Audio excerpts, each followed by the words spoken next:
Cuando regresé, mi nieto me detuvo y susurró: «Abuela, vi a mamá y al señor Ortega, el vecino, en el cuarto de Triques mucho tiempo». Eché un vistazo discreto y no podía creer lo que veía.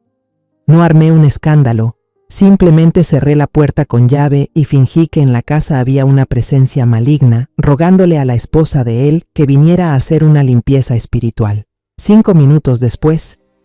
Pero antes de continuar, revisa si ya te suscribiste al canal y comparte en los comentarios desde dónde nos estás viendo. Nos encantaría saber hasta dónde llegan nuestras historias de venganza. Le pagué al taxista con el resto del cambio, con una mano sosteniendo el bolso de viaje contra la cadera y con la otra abrazando con cuidado la bolsa de papel llena de dulces de leche. Ya me imaginaba a Emiliano, mi nieto querido, gritando de alegría y corriendo a abrazarme. Son sus favoritos. El viaje a las aguas termales con mis amigas terminó antes de lo previsto. Fue una coincidencia afortunada. Una de ellas tuvo un imprevisto, así que la aerolínea nos permitió cambiar el vuelo y regresar un día antes. Empujé el portón de hierro pesado, pero en vez del sonido de pasitos corriendo hacia mí, me recibió un silencio extraño. «Emiliano, ya llegué», llamé en voz baja, llena de entusiasmo. No hubo respuesta. El silencio prolongado empezó a ponerme inquieta. Dejé el bolso en el escalón de la entrada y eché un vistazo alrededor. Entonces lo vi, un cuerpecito escondido detrás del bugambilias espeso junto al muro. Era Emiliano. Salió corriendo, pero no con la alegría de siempre. Corría como un animalito asustado, su carita antes sonrosada, ahora estaba pálida. Me jaló para que me agachara, se puso de puntitas y acercó sus labios temblorosos a mi oído. «Abuela, vi a mamá y al señor Ortega del lado entrar al cuarto del trastero hace mucho rato». Sus palabras fueron como un mazazo invisible directo a mi cabeza. La bolsa con los dulces se me cayó al suelo. Por un instante no pude respirar. Pascual Ortega, el vecino de al lado, el que venía seguido a ayudar a mi hijo con arreglos, y Dulcy, mi nuera, la madre de Emiliano. «¿En el cuarto del trastero hace mucho rato?» Me agaché, mi mano un poco rígida acarició el cabello de mi nieto. «Seguro tu mamá le pidió ayuda para buscar algo, mi amor», dije. Pero ni yo misma creí esa mentira. Los ojos inocentes del niño me miraron con duda y preocupación. Él sabía. Los niños tienen un sentido aterradoramente agudo para detectar las mentiras. Lo convencí de entrar primero a la casa, prometiéndole que iría enseguida después de guardar unas cosas en el patio. El niño obedeció, pero volteaba a mirarme a cada paso. Cuando la puerta de la cocina se cerró tras él, respiré hondo. Dejé el bolso sobre el escalón y caminé en silencio hacia el cuarto del trastero al fondo del patio. Entonces escuché la risa de Dulcy, pero no era su risa alegre de siempre al jugar con Emiliano. Era una risa coqueta, secreta, sucia. Contuve la respiración, me acerqué de puntitas y miré por la rendija de la puerta. La escena que vi congeló mi sangre. Dulcy y Pascual Ortega, enredados el uno en el otro sobre un montón de cobijas viejas. Su ropa tirada por todos lados, encima de unas cajas llenas de polvo. La imagen era vulgar, explícita y brutalmente clara. Sentí una furia y una vergüenza que nunca antes había experimentado. Me zumbaban los oídos. Quería patear la puerta, gritar al mundo entero la traición, arrastrar a esos dos desgraciados a la luz del día. Pero entonces, un pensamiento helado recorrió mi espalda. Si hacía un escándalo ahora, tendrían tiempo para inventar una excusa, para vestirse, para armar una historia absurda.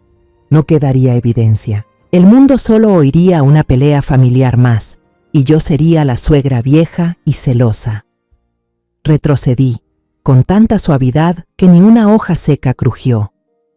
Mi mano temblorosa tanteó la pared al lado, y entonces mis dedos tocaron un candado de hierro grande, de esos que mi difunto esposo usaba para cerrar el gallinero. Aún colgaba de un clavo oxidado. La mano que antes temblaba ahora estaba firme con una determinación aterradora. Lo tomé, pasé el arco del candado por los dos aros de metal oxidados de la puerta, y lo cerré. Los dos adúlteros dentro no se dieron cuenta de nada. Ellos seguían absortos en su fiesta pecaminosa, sin saber que ya estaban atrapados. Miré hacia el patio de enfrente. Vi la casa de la familia Ortega, y entonces otro nombre vino a mi mente: Doña Remedios, la esposa de Pascual Ortega. En todo el vecindario, todos conocían a Doña Remedios. No solo vendía hierbas y aceites para masajes tradicionales, también se dedicaba a limpias y exorcismos. Se decía que podía ver cosas que la gente normal no veía, que podía comunicarse con el más allá. Aunque yo nunca creí en esas cosas, todo el barrio la respetaba y confiaba en ella profundamente. Y en ese instante, una idea loca, audaz, pero perfecta en cada detalle, se encendió en mi cabeza. Mis manos temblaban mientras deslizaba el dedo por los contactos del celular. Mi corazón latía tan fuerte que podía oírlo retumbar en mis oídos. Tenía que actuar. Tenía que convertirme en la mejor actriz del mundo. Inhalé profundamente 3 veces, tratando de controlar mi respiración, tratando de invocar una desesperación auténtica en mi voz. Llamé. El teléfono apenas sonó una vez cuando contestaron del otro lado. ¿Quién habla? La voz de Remedios sonó grave y algo altanera. Solté todo de golpe, con la voz quebrada y llena de miedo. Señora Remedios, soy yo, Elena. Ayúdeme, por favor. Algo está pasando en mi casa. El cuarto de triques al fondo del patio se cerró solo con seguro. Yo escucho ruidos raros adentro. Gemidos, rasguños espeluznantes. Como si un demonio estuviera encerrado ahí. Por favor, venga a ayudarme ya. Pude oír un ruido al otro lado de la línea, y luego la voz de Remedios se volvió seria. Doña Elena, cálmese. No se acerque a esa puerta bajo ninguna circunstancia. ¿Me oyó bien? Voy para allá. En 10 minutos estoy ahí con todo mi equipo. La primera parte ya estaba cumplida. No perdí ni un segundo más. Salí corriendo al patio, me despeiné con ambas manos. Luego tomé aire y empecé a gritar. ¡Dios mío! ¡Un fantasma! ¡Hay un fantasma en mi cuarto de triques! Corrí hacia el callejón, con las manos en la cara, el cuerpo temblando. La puerta de la casa de Doña Pepa, justo enfrente, se abrió de golpe. Ella salió corriendo, aún con la escoba de barrer en la mano. ¿Qué pasa, Elena? ¿Qué le ocurre? Le agarré el brazo. ¡Un espíritu, Pepa!, susurré, con la voz temblorosa como si estuviera a punto de llorar. Se cerró solo por dentro. Escuché lamentos desde adentro. Ya llamé a Doña Remedios. Ella está viniendo a hacer una limpieza espiritual. Eso fue suficiente.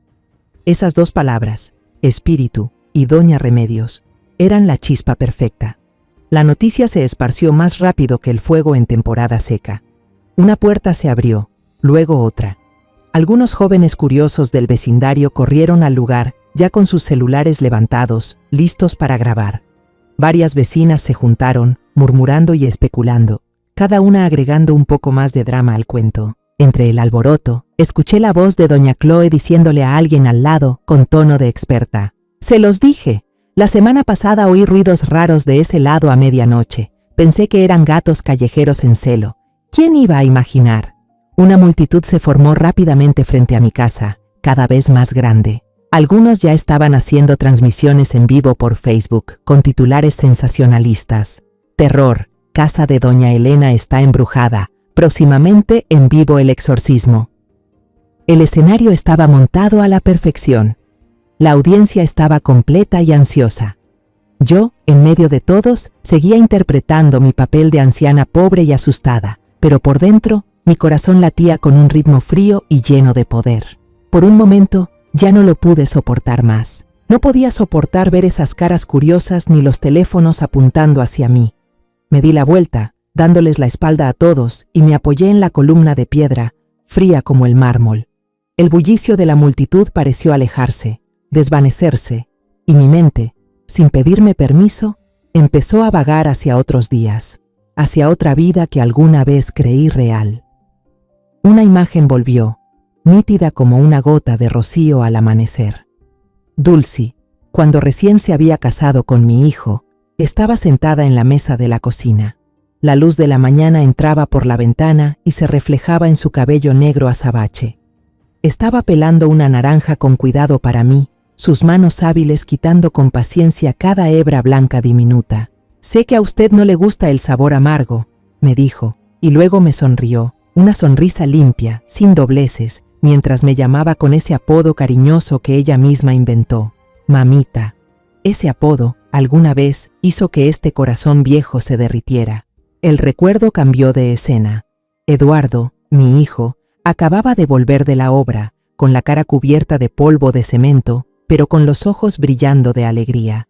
Siempre traía en la mano una flor silvestre, una margarita amarilla o una ramita de flor de jara que arrancaba al paso.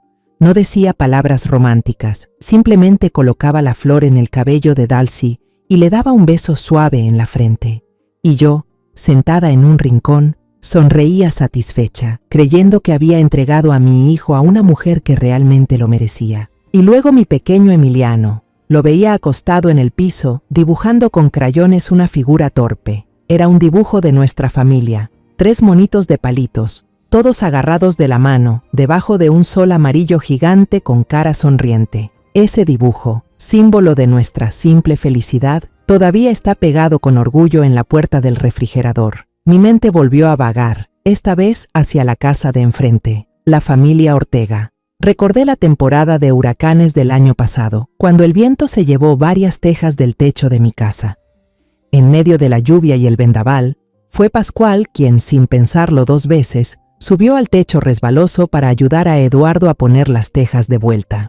Cuando terminó, empapado y sudando, solo se rió y movió la mano como quitándole importancia. «Va, somos vecinos, doña Elena, no hay de qué». Y Remedios, su esposa, tampoco era una desconocida. Recuerdo que una vez me trajo un frasco de mole espeso y fragante y hasta me compartió la receta secreta de su familia con toda generosidad. Apenas en la última Pascua, nuestras 2 familias compartieron una carne asada en este mismo patio, justo donde estoy parada ahora, donde está a punto de caer el telón de esta tragedia. Pero luego, como una mancha de tinta negra cayendo en un vaso de agua clara, otras imágenes empezaron a esparcirse, ásperas y sospechosas, tiñendo de sombras esos recuerdos puros. Fue también en aquella carne asada. Recuerdo que cuando Pascual contó un chiste malo, Eduardo solo sonrió con cortesía, pero Dulcie soltó una carcajada, una risa alta, aguda, casi chillona, y se inclinó hacia Pascual, un movimiento que parecía natural, pero que fue demasiado cercano, demasiado íntimo. En ese momento pensé que solo era una chica alegre y sociable. También recuerdo un domingo por la noche, cuando estábamos todos reunidos cenando. Vi a Dulcie enviando mensajes por debajo de la mesa, sus pulgares deslizándose por la pantalla con rapidez. Cuando le pregunté en tono casual, «¿Con quién hablas que estás tan sonriente?», se sobresaltó y escondió el celular de inmediato. «Ah, con mi prima, mamita. Me está preguntando unas cosas». Sus mejillas se pusieron rojas como un tomate. Vi claramente su incomodidad, pero decidí dejarlo pasar. Me dije a mí misma que no debía meterme demasiado en la vida privada de mi nuera. Y una vez, hace apenas unos meses, tengo un recuerdo tan nítido que aún duele. Volvía del mercado y encontré a Pascual en mi patio, con unas pinzas en la mano. Dijo que venía a devolverle una herramienta a Eduardo. Al marcharse, Dulcie lo acompañó hasta la reja. Al pasar entre unas macetas, él puso la mano en la cintura de Dulcie, un gesto que, quizás, podría considerarse como cortés. Pero esa mano se detuvo allí. Se quedó un segundo más de lo necesario, o tal vez 2. Sus dedos rozaron ligeramente la tela del vestido. La mirada que compartieron en ese instante, al recordarla ahora, me estremece. No era la mirada de 2 vecinos. Estaba llena de suciedad, de promesas silenciosas. Yo lo vi, pero me giré. Me mentí a mí misma diciendo que era solo mi imaginación. Un pum seco retumbó. El portazo del Datsun me trajo de vuelta a una realidad cruel. Doña Remedios había llegado. Bajó del coche, contrastando de forma absurda con el caos del lugar. Vestía de lino blanco de pies a cabeza, con su cabello negro recogido en un moño impecable. Su rostro era serio como el de una jueza a punto de dictar sentencia, sin una sola expresión. Llevaba en la mano una maleta de cuero vieja y desgastada que parecía pesar mucho. Cruzó la reja sin siquiera mirar al grupo de gente que se apartaba como si fuera agua. Su mirada se clavó en un solo objetivo, Caminó directo hacia mí, con esos ojos negros, afilados como cuchillos, penetrándome. «Señora Elena», dijo con voz grave y autoritaria, «¿dónde está esa bruja?» No respondí, no tenía que hacerlo, solo guardé silencio, levanté lentamente mi mano temblorosa y señalé la puerta de madera cerrada del cuarto de Triques. Doña Remedios no dijo nada ante mi gesto, simplemente pasó de largo y se detuvo frente a aquella puerta maldita. Colocó la maleta sobre las baldosas con solemnidad, como un sacerdote preparando un sacrificio.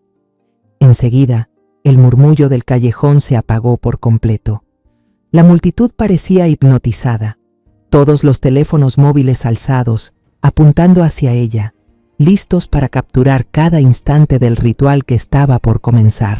Se arrodilló de un solo lado y abrió la cerradura de la maleta. El sonido del clic metálico rompió el silencio absoluto. Dentro no había amuletos baratos ni papeles amarillos chillones como los que se ven en los puestos. Las herramientas de Remedios parecían profesionales y antiguas. Sacó con cuidado un manojo de salvia seca atado con cuerda de yute, una campanita de plata que, a pesar de su tamaño, se notaba pesada, una botella de vidrio con un líquido tan claro como agua destilada, y finalmente una cruz de madera de granadillo, pulida por los años y el uso. No tenía prisa. Cada movimiento era lento, pausado, con un aire ceremonial. Me entregó el manojo de salvia. «Enciéndala», dijo con voz firme. No era una petición, era una orden. Mi mano, que ya había recuperado cierta firmeza, volvió a temblar al tomar la cerilla. No era por miedo, era por la espera. Encendí el fósforo. Una pequeña llama surgió, iluminando las venas marcadas de mi mano vieja. Acerqué la llama a las hojas secas. El fuego prendió, y Remedios tomó de inmediato el manojo encendido, agitándolo frente a la puerta del cuarto. Una nube espesa de humo blanco, con un olor fuerte y terroso, comenzó a colarse por cada rendija de la madera. Entonces ella comenzó a hablar. No era su voz normal, era un cántico profundo, con palabras antiguas en latín que no comprendía, pero cuyo tono imponía respeto y algo de terror. «Fuera espíritus malignos, Satanás, retrocede». Su voz fue aumentando, resonando en todo el callejón, y la multitud contuvo aún más la respiración.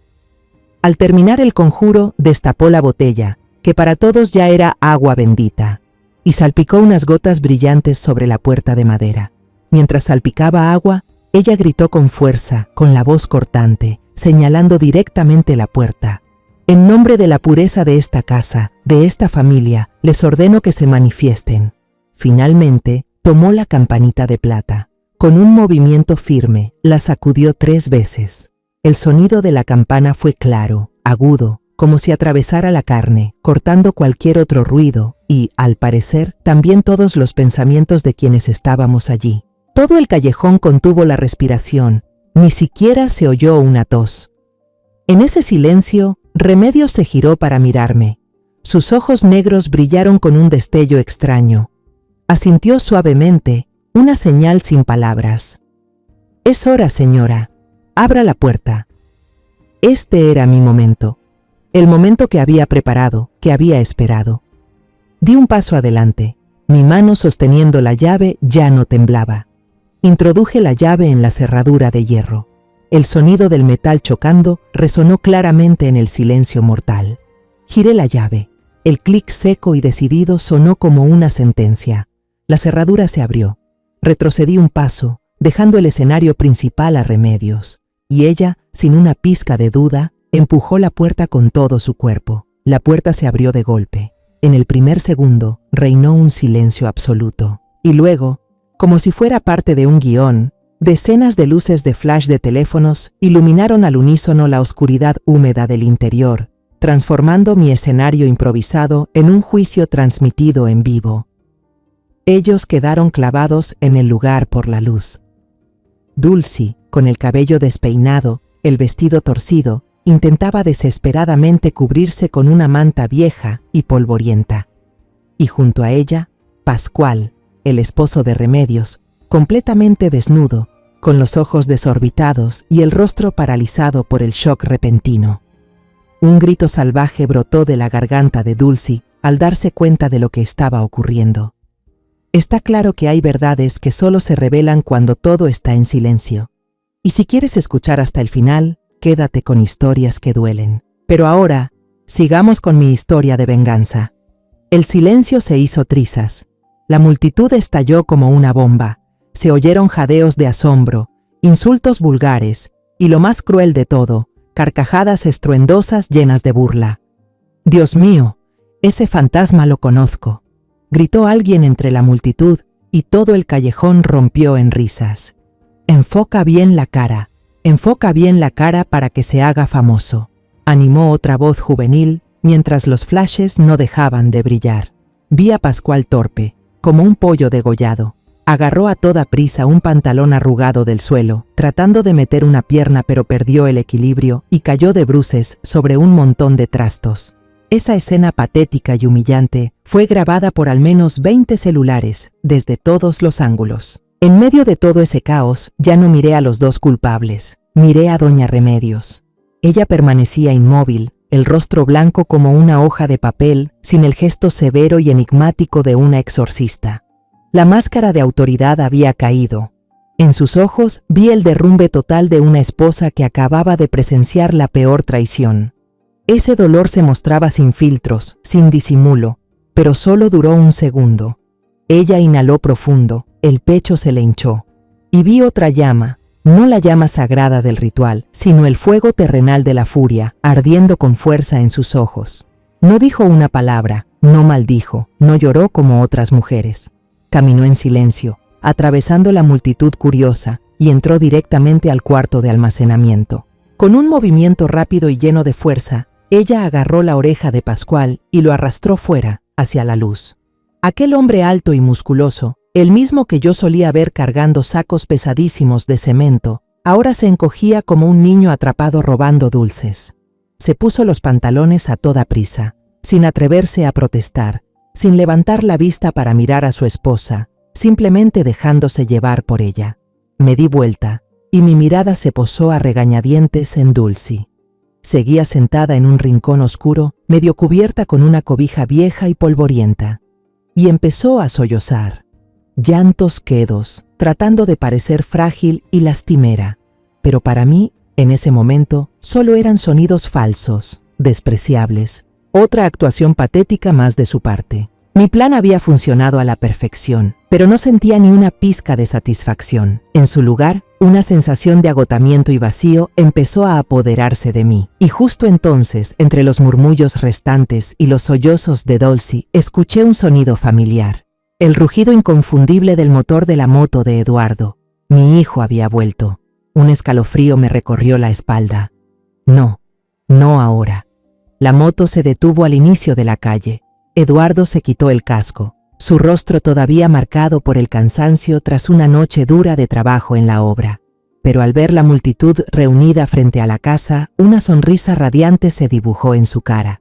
Mi pobre niño ingenuo, quizás pensó que había alguna fiesta en el barrio o un partido callejero improvisado. ¿Qué está pasando?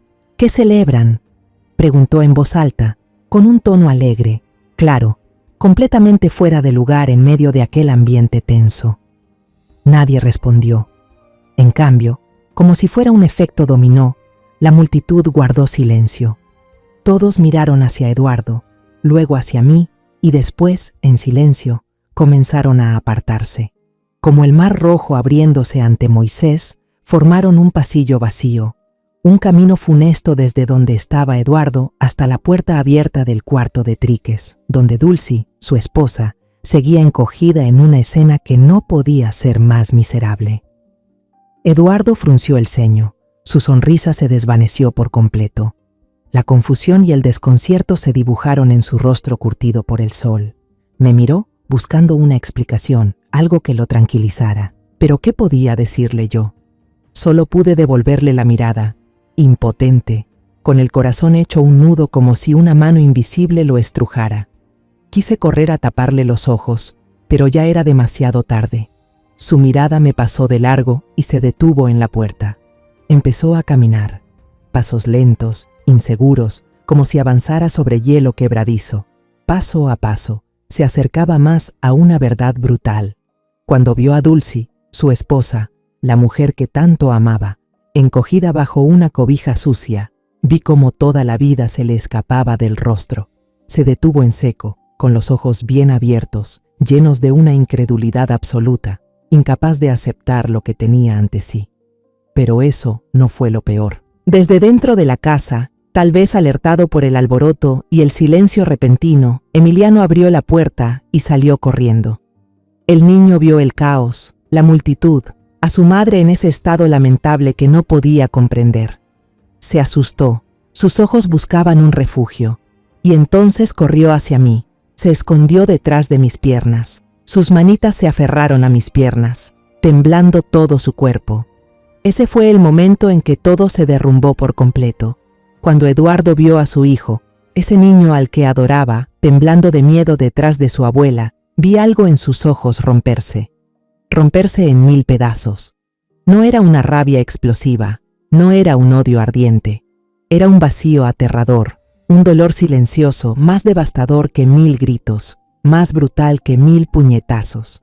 No dijo ni una palabra, no hubo gritos. Sus piernas se doblaron, cayó de rodillas.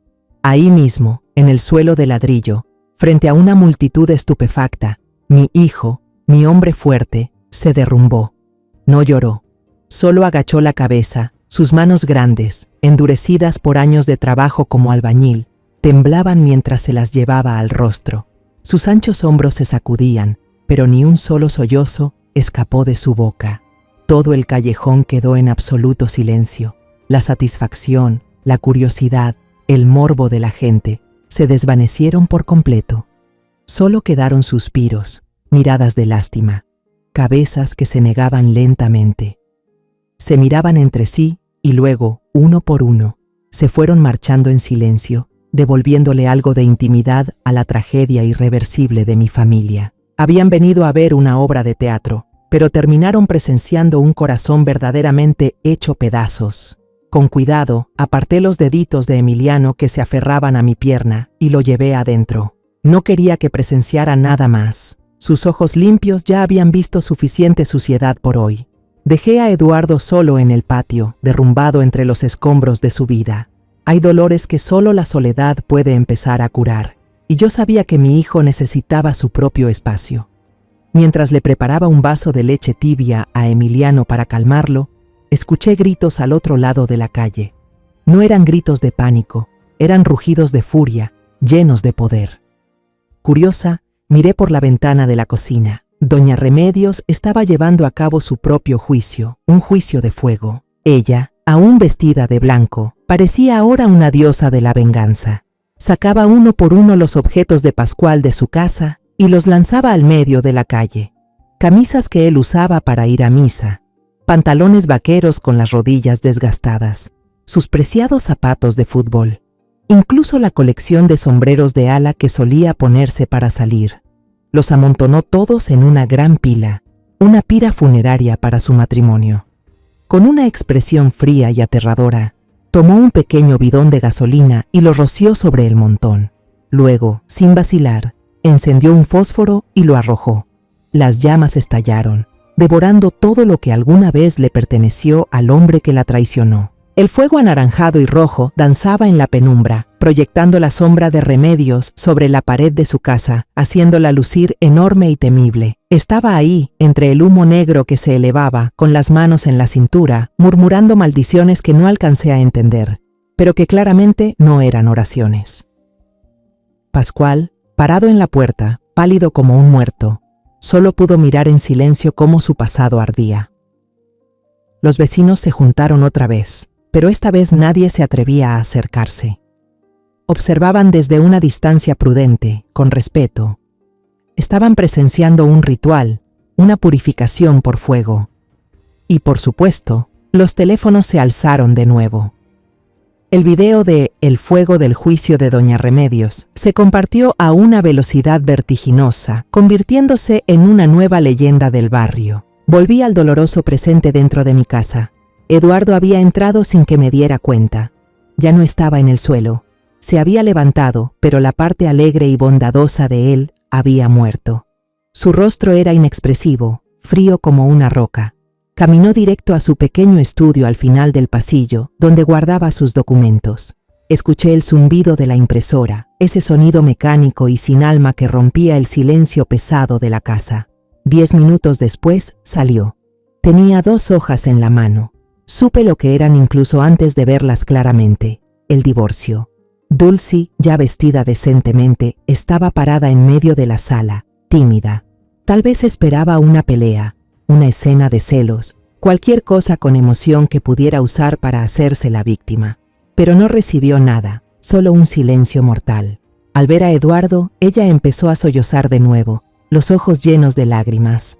«Eduardo, yo te lo puedo explicar». Eduardo no la miró. Mi hijo ni siquiera consideró que su existencia mereciera una mirada. Colocó 2 hojas y un bolígrafo sobre la mesa de centro. Su voz era ronca, sin emoción alguna, como si estuviera leyendo un informe de trabajo. «Firma. A partir de hoy, entre tú y yo no hay nada. Emiliano se quedará conmigo». Sus palabras fueron como una última puñalada, cortando el último hilo de esperanza de Dulcie. Ella gritó, un grito desgarrador, y cayó de rodillas, abrazando las piernas de Eduardo, repitiendo una vez más su actuación de esposa arrepentida, esa que quizás en el pasado le había dado resultado. «Me equivoqué, sé que me equivoqué, pero por el niño, por favor, por nuestro hijo, perdóname esta vez. Te juro que nunca más». Por primera vez desde que volvió, Eduardo la miró directamente a los ojos, una mirada helada, penetrante. «¿Por el niño?», repitió él, con una voz cargada de sarcasmo amargo.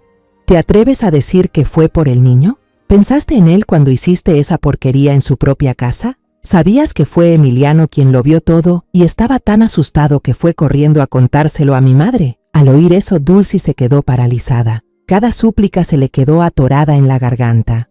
Las lágrimas dejaron de fluir. Finalmente entendió que ya no había nada que salvar. Su última carta, su hijo, era ahora la prueba más contundente en su contra. Y entonces, su verdadera cara salió a la luz. La máscara de víctima cayó. Se levantó lentamente, se sacudió el polvo de las rodillas. La expresión suplicante desapareció, reemplazada por enojo y descaro. Tomó el bolígrafo y firmó los papeles con un gesto brusco, como si rajara el papel con un cuchillo. «Está bien, ni siquiera me importa. Criarlo solo me estorba. Quédenselo». Dicho esto, tiró el bolígrafo sobre la mesa con un clic seco. No dijo nada más. Subió directamente al dormitorio. Sacó la maleta de debajo de la cama. Escuché cómo lanzaba la ropa y los objetos personales dentro, con golpes duros y ruidosos. Menos de media hora después, Dulcie ya estaba arrastrando su maleta hacia la puerta. No me miró. No miró a Eduardo y, por supuesto, no miró hacia el cuarto de Emiliano. No pronunció una sola palabra de despedida. La puerta principal se cerró de golpe detrás de ella. El sonido de las ruedas de su maleta sobre el empedrado del callejón se fue apagando poco a poco, hasta desaparecer. La casa quedó sumida de inmediato en un silencio pesado, una quietud más sofocante que todos los gritos y discusiones anteriores. Miré al sofá. Emiliano se había quedado dormido. Tal vez el susto y la tensión lo habían dejado sin fuerzas. Su carita de ángel en medio del sueño lucía tan en paz, una paz tan dolorosamente contrastante con la tormenta que acababa de arrasar su vida. Le cubrí suavemente con una manta delgada, rezando en silencio para que esta noche las pesadillas no vinieran a buscarlo. Eduardo seguía sentado, inmóvil, en el viejo sillón que le dejó su padre. Parecía una estatua esculpida con dolor, los ojos fijos en el vacío frente a él, justo donde Dulcie había estado parada hacía unos minutos. El café que le preparé estaba frío, olvidado sobre la mesita al lado suyo. El silencio era tan profundo que podía escuchar cada tic del reloj de péndulo en la pared. Cada segundo que pasaba era como una cuchillada en mi paciencia. Ya no podía soportarlo. Me senté frente a él. Me incliné un poco y puse mi mano suavemente sobre la suya, grande, callosa. Su piel estaba áspera y helada. «Hijo», empecé a decir, pero mi garganta se cerró. ¿Y qué se supone que debía decir yo? ¿Consolarlo? ¿Qué sentido tienen esas frases vacías frente a un dolor tan grande? Eduardo por fin se movió. No me miró, seguía con la vista perdida en el vacío, pero habló.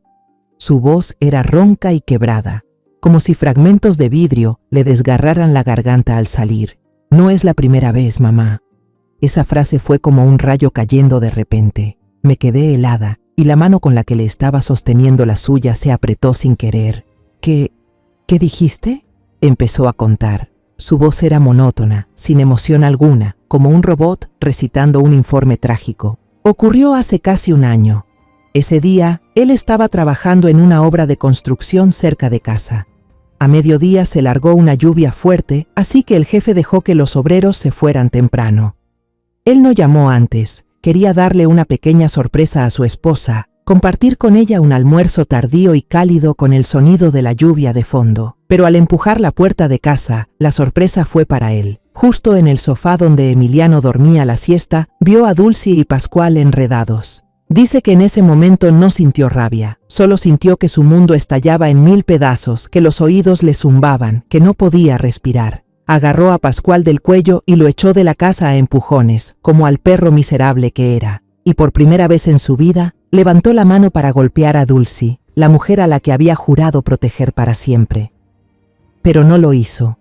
La mano se le quedó suspendida en el aire, porque Dulce lloró. Se arrodilló, lo abrazó por las piernas y le suplicó entre lágrimas. Le habló de la soledad, de que Eduardo siempre estaba trabajando desde muy temprano hasta altas horas. Le dijo que fue un error, un momento de debilidad, nada más. Le juró que lo amaba, que Emiliano necesitaba a su papá, que no podía vivir sin ellos, que esa familia era todo para ella. Y Eduardo, mi hijo bueno y confiado, se ablandó. Eligió creer en esas lágrimas. Eligió perdonar lo imperdonable. Incluso se culpó a sí mismo, pensando que tal vez había sido por no dedicarle suficiente tiempo, por haberla dejado sola. Quería que Emiliano tuviera un hogar completo, con papá y mamá. Le puso una única condición: cortar de raíz. Ningún contacto más con Pascual. Y Dulce aceptó sin dudar. Durante los meses siguientes, interpretó a la esposa arrepentida a la perfección. Cuidaba mejor de la casa, decía palabras más dulces. Hizo que mi hijo creyera que la pesadilla había terminado. Pero en el fondo, la semilla de la duda ya había germinado. Eduardo notaba que Dulce borraba el historial de llamadas y mensajes, que se sobresaltaba cada vez que él tomaba su teléfono por accidente, pero intentó ignorar esas señales. Se decía que estaba siendo paranoico, que estaba arruinando su propia felicidad por desconfiar demasiado. «Me engañé a mí mismo, mamá», dijo Eduardo, y esta vez, una lágrima, la primera y la única, por fin rodó por su mejilla curtida por el sol. «Creí que si me esforzaba más, si la quería más, todo estaría bien. Me equivoqué». Respiró hondo y ahora su voz estaba empapada de amargura. La gota que derramó el vaso no fue haber sido traicionado otra vez. Para eso ya casi estaba preparado. Fue que se atrevieran a hacerlo en el cuarto de almacenamiento, dentro de nuestra propia casa, sabiendo que nuestro hijo podía verlos en cualquier momento. Y lo peor de todo fue que dejaron que Emiliano, el hijo de mi hijo, presenciara esa escena. Lastimaron al niño y también me lastimaron a mí, la persona que él más respeta. Él puede soportar cualquier cosa que le hagan, pero nunca podrá perdonar que hayan herido a quienes más ama. Al escuchar eso, no pude quedarme sentada. Me levanté, caminé hacia él y abracé sus hombros anchos que ahora temblaban. Resulta que durante todo un año, había cargado con ese dolor y esa incertidumbre solo.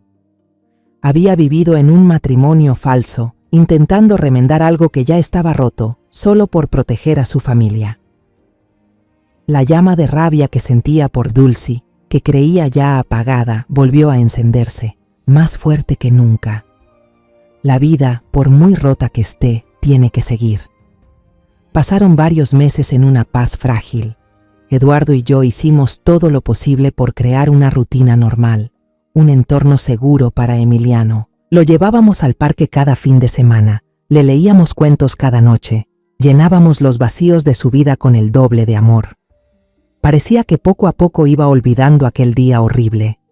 Ya no se despertaba sobresaltado en las noches, y lo más importante, nunca volvió a mencionar a su madre, como si su memoria infantil hubiera borrado a esa mujer por instinto de protección. Limpié toda la casa, reuní todo lo que era de Dulcie, ropa, cosméticos, adornos llamativos, y los metí en grandes cajas de cartón para llevarlos al basurero. Lo hice de forma cruel y decidida, como si realizara un rito de purificación, queriendo borrar toda huella de su existencia en esa casa. Eduardo se sumergió en el trabajo como un loco. Tomó más proyectos, hizo horas extras, se exprimió al máximo para no tener tiempo de pensar, de sufrir. El callejón donde vivíamos también recuperó su calma habitual. Aquella historia de infidelidad, que antes fue tan comentada, ahora solo era un susurro entre las vecinas en las charlas de café. Esa paz fingida duró hasta una tarde a finales de otoño. Estaba regando tranquilamente mis macetas de geranios cuando un taxi viejo se detuvo frente a la casa. Se abrió la puerta y Dulcie bajó. Casi se me cae la regadera. Había cambiado por completo. Ya no era la nuera hermosa y radiante de antes. Estaba flaca, demacrada, con ojeras profundas como pozos. Su ropa era desordenada y de aspecto barato. Su apariencia vibrante y llena de vida había sido desgastada por una vida desenfrenada y sin rumbo, dejando solo una cáscara deshecha. Se acercó tímidamente al portón con una voz suplicante y débil. «Mamá, se lo ruego, déjeme ver a Emiliano un momento, solo un momento. Lo extraño mucho». La miré, con sentimientos encontrados. Una parte de mí quería cerrar el portón de golpe, gritarle en la cara que no tenía derecho. Pero otra parte, la parte de madre, de abuela, dudaba. Al verla tan destrozada, por un instante sentí lástima. Al final, la mirada de madre que hay en mí se ablandó. «Está bien», dije, con voz fría. 15 minutos, y yo estaré presente. El encuentro fue tenso, sofocante. Emiliano, que estaba jugando dentro de la casa, se quedó paralizado al ver a su madre. Parecía tenerle un poco de miedo a esa mujer desconocida y demacrada. No corrió hacia ella, ni dijo «mamá». Dulcie intentó abrir los brazos para abrazarlo, pero el niño se echó hacia atrás, se aferró a mí. Durante los 15 minutos, Dulcie solo hizo llorar y lamentarse de su vida difícil, mientras Emiliano permanecía en silencio, mirando al suelo. Cuando se cumplió el tiempo, me levanté decidida. «Ya basta, vete». Y fue en ese momento cuando mostró su verdadera cara, como una serpiente que muda de piel. La cara de víctima desapareció, reemplazada por una expresión de enojo y desafío. «No me voy a ir a ningún lado», dijo, con un tono lleno de veneno. «Emiliano es mi hijo. Ustedes no tienen derecho a impedirme verlo. Los voy a demandar para recuperar la custodia». Solté una risa seca, más fría que el viento del norte. ¿Demandar? ¿Con qué cara? ¿Con la de una madre que firmó voluntariamente la renuncia a la custodia y se fue sin decir una palabra? ¿O con la de una adúltera a la que todo el vecindario vio con las manos en la masa? Mis palabras le echaron más leña al fuego. La empujé hacia afuera, pero no se iba. Empezó a gritar, a insultar a los 4 vientos desde la puerta, diciendo que Eduardo y yo la habíamos engañado, que habíamos arruinado su vida. Pero eso solo fue el comienzo. Los días siguientes se convirtieron en una pesadilla constante. Dulcie contrató a unos tipos tatuados, con pinta de maleantes, que se instalaban en una cafetería justo frente a mi casa. No nos golpeaban ni amenazaban directamente. Solo se sentaban ahí todo el día, fumando y mirando hacia nuestra casa con ojos provocadores. Su presencia era como una nube negra que nos tenía a Emiliano y a mí encerrados, con miedo de salir. Y para empeorar las cosas, buscó a Pascual. Ese cobarde, después de que doña Remedios lo echara de su casa y se convirtiera en la burla del pueblo, andaba como alma en pena, sin techo ni rumbo. Fue fácil para Dulcie traerlo de su lado. Tenían un enemigo en común, un mismo objetivo: venganza. Y así comenzó su campaña de terror nocturno. Lanzaban piedritas contra la ventana de mi cuarto. No las rompían, pero sí hacían ruidos repentinos que me hacían brincar del susto en plena noche. A veces se paraban borrachos al final de la calle, gritando groserías, diciendo que Eduardo era un inútil en la cama y que yo era una bruja maldita que había destruido a su familia. Pero cometieron un error imperdonable. Subestimaron la fuerza de esta comunidad y el resentimiento que ya hervía en silencio. Los vecinos, que habían presenciado toda la historia, estaban hartos de estos dos sinvergüenzas. Doña Pepa, que vivía enfrente, una mujer gorda y de mecha corta, cada vez que veía a esos tipos sentados en la cafetería, salía con su cubeta de agua sucia y se las echaba en los pies, obligándolos a levantarse de un salto. Don Carlos, un exmilitar jubilado, cada vez que Pascual asomaba por la cuadra, sacaba su escopeta y se sentaba en el porche a limpiarla con toda la calma del mundo, mandando un mensaje claro sin decir palabra. Y por supuesto, los teléfonos no dejaban de grabar. Cada insulto, cada acto de acoso, cada show de Dulcy y Pascual era grabado y subido directo al grupo de Facebook del barrio. Cuanto más escándalo hacían, peor quedaban ante los ojos de todos. Su campaña de terror empezó a parecer más patética que intimidante. Ya nadie les prestaba atención. En lugar de miradas curiosas, ahora solo recibían desprecio. Las puertas se cerraban en sus narices apenas aparecían.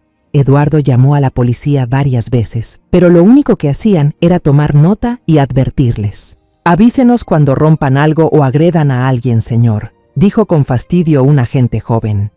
Supe entonces que no podía quedarme esperando a que la ley hiciera algo. Tenía que terminar esta farsa con mis propias manos, de una vez por todas. Empecé a fijarme más. Durante esas visitas de escándalo frente al portón, noté que los ojos de Dulcy no se enfocaban solo en mí o en la casa. Siempre lanzaba miradas hacia la ventana del estudio de Eduardo. Ese era el lugar donde, cuando todavía era mi nuera, sabía perfectamente que guardábamos documentos importantes y algo de dinero en efectivo en una vieja caja fuerte. Pude ver la codicia en sus ojos. La necesidad y la avaricia la habían convertido en una fiera hambrienta. Y una fiera hambrienta, tarde o temprano, siempre actúa de forma desesperada. Un plan empezó a tomar forma en mi cabeza, frío y preciso. Esa noche le conté a Eduardo mi idea. Al principio, mi hijo se opuso con firmeza. «No, mamá, es demasiado peligroso. ¿Y si te hace algo? No quiero que te arriesgues por esa gente». Estaba preocupado. La imagen de un padre fuerte y decidido en él todavía no lograba superar el miedo a perder a alguien. Le tomé la mano con voz decidida. «Eduardo, escúchame. Una fiera solo es realmente peligrosa cuando todavía tiene salida. Una fiera acorralada solo tiene desesperación. No me va a hacer daño, solo quiere dinero. Y nosotros le vamos a dar la oportunidad de cavar su propia tumba». Le expliqué paso a paso cada detalle de la trampa. Finalmente, al ver la determinación en mis ojos, aceptó. Empezamos a prepararlo todo. Creábamos a propósito una oportunidad perfecta. El viernes por la tarde, Eduardo manejó el coche llevándome a mí y a Emiliano fuera de casa. Condujo a propósito muy despacio por la callejuela, bajó la ventana y le gritó a doña Pepa, que barría el patio. «Buenas tardes, doña Pepa. Nos vamos los tres a pasar el fin de semana en casa de la abuela en Irapuato. Seguro regresamos hasta el domingo en la noche». Yo sabía con certeza que Dulcy o alguno de sus secuaces estaba observando desde lejos. Dimos vueltas por la ciudad como 1 hora, esperando que anocheciera por completo. Luego, regresamos en secreto por el camino trasero, apagamos las luces del coche desde lejos y nos metimos a casa de doña Pepa. El coche quedó bien escondido en su cochera. Después caminamos, sigilosos como ladrones, hasta nuestra casa por la puerta trasera, que casi nunca usábamos. La casa estaba completamente oscura, en silencio absoluto. Eduardo, con la destreza de un albañil, instaló rápidamente una diminuta cámara oculta en el estante de libros, con el lente apuntando directamente a la caja fuerte. Todo estaba listo. No nos atrevimos a encender las luces. Solo nos sentamos a esperar en el cuarto de Emiliano, en el segundo piso. La puerta entreabierta, lo justo para poder ver las escaleras. Nos sentamos en la oscuridad, conteniendo la respiración, sin decir palabra, solo comunicándonos con la mirada bajo la tenue luz de la luna que entraba por la ventana. El tiempo pasaba lentamente, asfixiante. Las 11, las 12. Empecé a preocuparme. ¿Acaso la había juzgado mal? Pero entonces, cerca de la 1 de la mañana, oímos un ruido, un clic muy leve, pero clarísimo en el silencio de la noche. Venía de la ventana de la cocina. Esa ventana llevaba tiempo con el pestillo flojo, un detalle que solo alguien de la casa podía saber. Una sombra pequeña, ágil, se coló adentro. Era Dulcy. Iba descalza para no hacer ruido, con una linterna pequeña en la mano, y el haz de luz barría el suelo. Lo que me sorprendió fue que venía sola, sin Pascual, sin los chicos tatuados. La avaricia la había llevado a no querer compartir, a actuar sola. Se movía con la familiaridad de alguien que había vivido ahí. Fue directo al despacho, sin titubear. A través de la pantalla del celular conectada a la cámara, la vimos alumbrar la caja fuerte. Luego sacó de su bolso una pequeña palanca. Empezó a forzarla. El sonido del metal raspando, el rechinar, los dientes apretados de ella haciendo fuerza, todo resonaba en ese silencio. Forzaba la caja con torpeza, con frustración, con desesperación. Fue entonces cuando actuamos. Eduardo, siguiendo mi señal, presionó el interruptor principal. Todas las luces de la casa, desde la sala, la cocina hasta el pasillo, se encendieron al mismo tiempo. La luz repentina hizo que Dulcy se sobresaltara. Gritó con todas sus fuerzas, soltando la barreta que cayó al suelo con un clang ensordecedor. Se giró bruscamente, entrecerrando los ojos aún no acostumbrados a la luz, y se quedó paralizada al vernos a Eduardo y a mí plantados en la puerta de la habitación. Su rostro pasó por una sucesión de emociones, de una sorpresa absoluta, a un miedo descontrolado y finalmente a un odio furioso al darse cuenta de que había caído en la trampa. «Ustedes dos me tendieron una trampa», siseó entre dientes, con una voz cargada de veneno. «No», respondí con calma, levantando el celular con el número de la comisaría ya marcado en la pantalla. «Tú misma entraste en la trampa por tu propia codicia». Y presioné el botón para llamar. Cuando llegó la policía, tenían en sus manos pruebas irrefutables. Dulcy fue atrapada en el acto, la herramienta del delito estaba tirada en el piso y un video nítido mostraba todo el proceso de allanamiento e intento de destrucción de propiedad. La noticia de su arresto por robo se esparció por todo el vecindario esa misma noche. Pascual, al enterarse, se asustó como una rata. A la mañana siguiente, vieron que había empacado sus pocas pertenencias restantes y desaparecido del barrio sin decir una palabra. Huyó, dejando a su amante sola frente a las consecuencias. Unos días después, doña Remedios vino a mi casa. No dijo nada sobre Pascual, ni una sola mención de su exesposo. Solo colocó en la mesa una gran canasta de frutas frescas. Antes de irse, me miró directamente a los ojos y dijo: «Gracias, doña Elena. Usted me ayudó a limpiar la última basura que me quedaba». Desde entonces, la fama de doña Remedios en la zona se volvió aún más impresionante. La gente no solo acudía a ella para sacar malos espíritus de sus casas, sino que también se corría el rumor de que era capaz de sacar a las amantes con igual eficacia. Dulcy tuvo que enfrentar una larga lista de cargos imposibles de negar: allanamiento de morada, destrucción intencional de propiedad y alteración del orden público por los incidentes previos que todo el vecindario había documentado. Con antecedentes nada limpios y sin nadie que se ofreciera a pagar su fianza, recibió una sentencia justa. Su vida, que pudo haber sido muy bonita, fue destruida por sus propias manos, por su codicia y su rencor. Ya no sentía odio ni satisfacción, solo quedaba un vacío y una vaga lástima. La tormenta había terminado de verdad. Cuando todo se calmó y los chismes en el callejón se trasladaron a otros temas, lo primero que hice fue llamar a un equipo de albañiles. Eduardo pensó que iba a demoler por completo la maldita habitación de almacenamiento, pero no lo hice. Derrumbarla sería aceptar que aún tenía poder sobre nosotros. Elegí transformarla. Pedí que tiraran por completo la pared gruesa y sombría que la separaba del patio trasero. En su lugar, instalaron un gran ventanal de vidrio corredizo, que podía abrirse de par en par para dejar pasar la luz y el viento. Botamos todos los objetos viejos y húmedos, fregamos bien el piso y pintamos las 4 paredes con un suave color verde menta. Eduardo, con sus propias manos hábiles, construyó estanterías de madera de pino, y el aroma a madera nueva impregnó todo el espacio. Colocamos ahí un sillón tapizado en lino, una lámpara de lectura con luz cálida, y llenamos los estantes con cómics, libros para colorear de Emiliano y novelas que yo adoraba. Ese lugar, que fue testigo de la suciedad y la traición, donde 2 almas perdidas estuvieron atrapadas, ahora era un rincón de paz, lleno de luz y conocimiento.